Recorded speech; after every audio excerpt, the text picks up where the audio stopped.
नमस्कार प्रिय दर्शकों, एक बार फिर आपका स्वागत है हमारे YouTube चैनल अनमोल टॉक्स में। आज फिर नया वीडियो, नई जानकारी लेकर हाजिर हुए हैं। दर्शकों, आज का जो हमारा प्रसंग है, आज की जो कहानी है, ये कहानी बड्डी प्रेरणादायक है, बड्डी मोटिवेशनल है। आज हम आपको बताने जा रहे हैं कि अपने घर में यदि कबूतर आते हैं और कबूतर आपके घर में अंडे देते हैं और आपके घर में बैठकर कबूतर गुटर गूं की आवाज करते हैं, ये दिक्कत उत्तर आपके घर में अंडे देते हैं, तो प्रियदर्शी को क्या उनसे आपके घर में गरीबी आती है? क्या उनसे आपके घर का नसीब खुल जाता है? क्या आपका भाग्य उदय होता है? यदि आपके घर में कबूतर बैठते हैं और वह दिन भर गुरु की आवाज करते हैं, तो उनसे क्या आपके घर में गरीबी आती है या फिर आपका भाग्य उदय होता है? इस कहानी में आप जान लेंगे। वीडियो को हमेशा पूरा देखा करें ताकि आपको संपूर्ण जानकारी हासिल हो। जो लोग आधा अधूरा वीडियो देखकर बीच में छौट डीडीएच देते हैं, उन लोगों को सिर्फ आंधी अधूरी जानकारी मालूम पड़ रही है, और फिर ये दर्शकों आदि अधूरी जो जानकारी होती है, यह खतरनाक साबित होती है। इसलिए वीडियो को हमेशा पूरा देखा करें। कहानी शुरू करने से पहले जो लोग हमसे नहीं जुड़ रहे हैं, वो हमारे चैनल को सब्सक्राइब करें, अच्छे अच्छे कमेंट किया करें, ताकि हर आने वाले वीडियो का नोटिफिकेशन सबसे पहले आपको मिले और प्रिय दर्शकों, आप उसका फायदा उठा सके। शुरू करते हैं प्रिय दर्शकों आज की ये प्यारी सी कहानी, ये प्यारा सा वीडियो। प्राचीन काल की बात है। प्रिय दर्शकों, एक नगर में एक मोहन नाम का एक व्यक्ति रहता था। उस मोहन नाम के व्यक्ति के एक पुत्र था जो बिल्कुल नवजात का छोटा था। अब उस नाम के व्यक्ति के घर में एक कबूतर का जोड़ा भी रहता था। प्रियदर्शी को मोहन की पत्नी बद्धी नफरत किया करती थी और मोहन सभी परिंदों से बड्ढा प्रेम किया करता था। प्रियदर्शी को रोज प्रतिकाल कबूतरों को दाना डालता, परिंदों को दाने डालता, पानी डालता, लेकिन उसकी पत्नी बड्ढी नफरत किया करती थीं। वो अपने पति से अक्सर इसी बात को लेकर के झगड़ती रहती थी कि तुम इन फालतू के परिंदों को दाना पानी डालते हो, ये मुझे बिल्कुल पसंद नहीं है। आप ऐसा छोड़ दिया दो, ऐसा करना छोड़ दिया दो। तो प्रियदर्शी को मोहन अपनी पत्नी को समझाता है और कहता है कि प्रिय, ये सभी भगवान की देन है। ऊपर वाले ने जितनी भी परिंदे बनाए हैं, ये सभी परिंदे हर इंसान को दुआ देते हैं। ये कभी भी बद्दुआ नहीं देते हैं, ये हमारी दुआ करते हैं। इसलिए इन परिंदों की खिदमत करना भी हमारा फर्ज है। इनकी देखरेख करना भी हर मनुष्य का कर्तव्य है। इनको दाना पानी डालना भी हर मनुष्य का कर्तव्य है। और जो मनुष्य परिंदों को दाना पानी डालता है, उनका भाग्य साथ देने लगता है। इस तरीके से अपनी पत्नी को समझाता है, लेकिन उनकी पत्नी इन बातों को समझने के लिए बिल्कुल भी तैयार नहीं थी। वो अक्सर अपने पति से इसी बात को लेकर रोज झगड़ाती रहती थी। वो कहती थी कि कबूतरों को मेरे घर से दूर भगाओ, मेरे घर के आसपास ये कबूतर परिंदे बिल्कुल नहीं आने चाहिए। मोहन की पत्नी हर दूसरी बड्ढी नफरत किया करती थीं और अपने पुत्र से बड्ढा प्रेम करती थी। अपने पुत्र को जी जान से भी प्यार किया करती थी, लेकिन परिंदों से और परिंदों के बच्चों से बड्ढी नफरत किया करती थी। मोहन अपनी पत्नी को समझाने की खूब कोशिश करता, लेकिन वो बिल्कुल नहीं समझती थी। एक दिन की बात है, मोहन किसी काम से शहर चले जाता है और पीछे मोहन के घर में जो कबूतर और कबूतरी रहते थे, वो मोहन के घर में ही अंडे दे देते हैं। अब मोहन की पत्नी अपने पति से इस बात को लेकर के झगड़ती। वो कहती कि इन अंडों को दूर भगाओ, मैंने पहले ही कहा था कि इन कबूतरों को घर में मत रखो, लेकिन तुम मेरी एक नहीं मानते हो। अब देखिए, इन कबूतरों ने हमारे घर में अंडे दे दिए हैं। इन कबूतरों ने हमारे घर में अंडे देकर गंदगी फैला रखी है। इसी बात को लेकर मोहन की पत्नी अपने पति से आए दिन झगड़ा करती, आए दिन लड्ढाई झगड़े करती, लेकिन मोहन अपनी पत्नी को बार बार समझाता। प्रियदर्शी को अब एक दिन किसी काम से खो जाता है। वो शहर चले जाता है। पीछे से उसकी पत्नी सोचने लगती है। शेर को रवाना होने से पहले मोहन अपनी पत्नी को समझा था और कहता है कि प्रिय, देखिए, हमारे घर में कबूतरों ने अंडे दे रखे हैं और तुम कबूतरों को बिल्कुल मत छेड़ देना। जब तक इनके बच्चे अंडों से बाहर नहीं आ जाते हैं और उनके बच्चे अपने माता पिता के साथ चले नहीं जाते, जब तक इनको बिल्कुल दुखी मत करना और रोज अपने हाथों से थोड़ा थोड़ा कबूतरों को दाना पानी डाल दिया करो, ताकि तुम्हारा भी अगला जन्म सुधर जाए, तुम्हारा भी भविष्य सुधर जाए। इस तरीके से अपनी पत्नी को समझाकर और मोहन शेर को चले जाता है। मोहन की पत्नी उन कबूतरों के अंडों को तो नहीं छेड़ती है, लेकिन वह जन बोलती रहती हैं। वो रात दिन यही सोचती रहती है कि मेरे घर से इन कबूतरों को कैसे भगाओ, इनके अंडों को यहां से कैसी भगाओ। प्रिय थे स्कूल, मोहन का जो छोटा पुत्र था, उसको भी इस बात का मालूम था कि मेरे घर में कबूतरों ने अंडे दे रखे हैं। अब मोहन का पुत्र इस बात का इंतजार कर रहा था कि कब मेरी मां घर से जाए। पिताजी तो शहर चले गए हैं, लेकिन अब मेरी मां घर पर है। जब मेरी मां घर से कहीं चली जाएगी तब मैं कबूतर के अंडों को देखूंगा। प्रिय दर्शकों, उसके कुछ ही देर बाद मोहन की पत्नी यानी उस बच्ची की मां पानी लेने के लिए फंडकट पर चली जाती है। अब मोहन का पुत्र एक सीढ़ी लगाकर कबूतरों के अंत तक पहुंच जाता है और कबूतर के अंडों को पकड़ डीएच लेता है और उनसे खेलने लगता है, उनको देखने लगता है, निहारने लगता है। तभी तभी उसकी मां यानी मोहन की पत्नी पानी लेकर के वापस अपने घर को आ जाती है।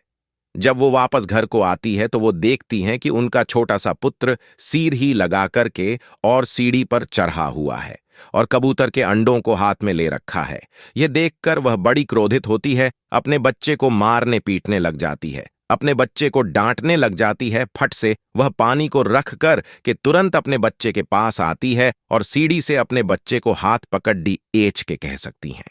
जैसे ही वो अपने बच्चे का हाथ पकड़ी कर कहती हैं तो प्रियदर्शी को उसके बच्चे की दूसरे हाथ में एक कबूतर का घोंसला पकड़ा हुआ था। जेसीबी की पत्नी अपने बच्चे का एक हाथ पकड़ डीएच करके नीचे को खींचती है तो प्रिय दर्शकों, कबूतर का पूरा घोंसला उस बच्चे के हाथ से आ जाता है और जैसे ही कबूतर का घोंसला नीचे आता है तो पूरे अंडे फूट जाते हैं। प्रियदर्शी को एक अंडा उस बच्चे के हाथ में था, उसको उसकी मां पकड़ करके और जमीन में मार देती है तो वो भी फूट जाता है और अपने बच्चे को खूब मारती है, पीटती है। प्रिय दर्शकों, कबूतर का घोंसला नीचे आने के बाद पूरे अंडे फूट जाते हैं। जब कबूतर और कबूतरी आते हैं, अपने अंडों को फूटा हुआ देखते हैं तो बड्ढी दुखी होते हैं, बड्ढे चिंतित हो जाते हैं, अपनी आंखों से आंसू की धार बह आते हैं, रोने लगते हैं। लेकिन अब वो तो परिंदे है, करे तो क्या करे। तभी उसी वक्त से वापस आ जाता है। तब मोहन्ना करके देखता है कि उनका छोटा नवजात बच्चा जोर जोर रो रहा है, जोर जोर से रो रहा है। यह देखकर मोहन अपने बच्चे के पास जाता है, अपने बच्चे से पूछता है कि पुत्र, और ऐसी क्या बात है, तुम क्यों रो रहे हो। तुरंत अपनी पत्नी के पास जाता है, अपनी पत्नी से पूछता है कि बच्चा क्यों रो रहा है। तब उसकी पत्नी मोहन से कहती हैं कि मैंने तुमसे पहले ही कहा था कि इन कबूतरों को घर में मत रखो।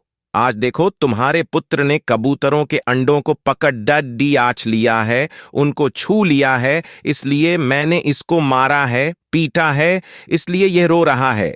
प्रिय दर्शक को मोहन जब कबूतर के अंडों के पास जाता है तो वो देखता है कि कबूतर के पूरे अंडे फूटे हुए पड़ डे हैं। ये देखकर बड्ढा दुखी होता है। फिर से अपनी पत्नी के पास आता है और अपनी पत्नी से पूछता है कि तुमने कबूतर के पूरे अंडे फोड़ डीज दिए हैं, अब कबूतर हमें जरूर वक्त हुआ देंगे और इनका भुगतान हमको जरूर करना पड़ेगा। को यह बात यहां खत्म हो जाती है। अब कुछ समय निकल जाता है। कुछ समय निकलने के बाद मोहन फिर से शेर जाता है। जब मोहन शेर को जाता है तो प्रियदर्श को पीछे से उसका बच्चा बीमार हो जाता है। अब मोहन की पत्नी अपने बच्चों को इधर उधर लेके घूमती है, इलाज करवाती है। वह सोचने लगती है कि कल मेरा बच्चा बिल्कुल स्वस्थ था, कल मेरा बच्चा बिल्कुल स्वस्थ था। इस केस में तनिक भी कोई बीमारी नहीं थी, कोई बुखार नहीं था, लेकिन आज अचानक से मेरा बच्चा बीमार हो गया है। मोहन की पत्नी अपने बच्चे का बड्ढे बड्ढे राज में दोषी इलाज करवाती है, लेकिन उसको तनिक भी फर्क नहीं पड़ देता है, वह तनिक भी सुधार नहीं आता है। वो धीरे धीरे गंभीर से गंभीर रूप से घायल होता जाता है। मोहन की पत्नी बड्डी दुखी होती है, रोती है, चिल्लाती है, कहती है कि मेरा एक ही पुत्र है और यदि इसको कुछ हो गया तो हम क्या करेंगे। मोहन के पुत्र की हालत इतनी खराब हो जाती है कि उसकी बचने की कोई आशंका नहीं रहती है। तब मोहन की पत्नी भगवान के मंदिर जाती है और भगवान से भी दुआ करती हैं, कहती हैं कि प्रभु मेरा एक पुत्र है, इसको बचा लीजिए। तभी मौन भी सैर से वापस आ जाता है और मोना करके अपने बच्चे को देखता है। तब वह अपनी पत्नी से मिलता है, अपनी पत्नी से कहता है कि मैंने तुमसे पहले कहा था कि कभी भी किसी की बद्दुआ मत लो, कभी भी किसी जीव जंतु की बद्दुआ मत लो। ये उसी का परिणाम है जो हमको भुगतना पड़ रहा है। तुमने कबूतर के पूरे अंडों को तोड़ ढहा है। ये इसी का परिणाम है। वो भी तो उनके छोटे छोटे बच्चे थे। उनको तुमने जीते जी संसार में आने से पहले ही मार दिया है। इसीलिए यह संकट हम पे आया है। प्रियदर्शी को मोहन की पत्नी भगवान रात दिन दुआ करती, उनसे अपनी बच्ची को ठीक होने की भीख मांगती, लेकिन भगवान तक उनकी आवाज पहुंच ही नहीं रही थी, क्योंकि उन्होंने उसके जीवन में इतने सारे पाप किए थे। न जाने कितने कबूतरों के अंडे फोड़े होंगे, न जाने कितने कबूतरों को अपने घर से मारपीट के बकाया होगा।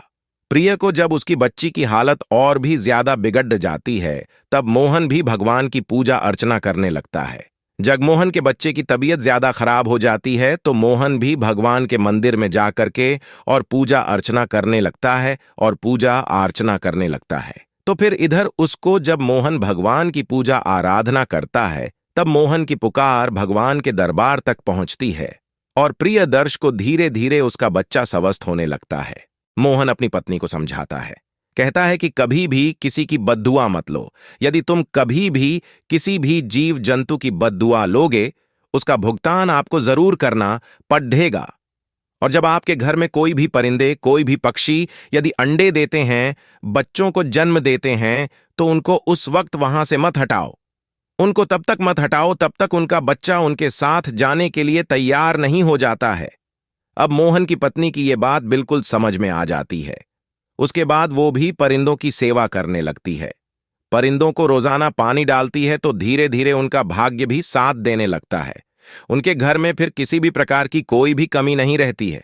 प्रिय दर्शकों, उनकी रात दिन दिन चौगनी हो जाती है। यदि आपके घर में भी कबूतर या कोई भी परिंदे अंडे देते हैं तो उनको बिल्कुल ना हटाए।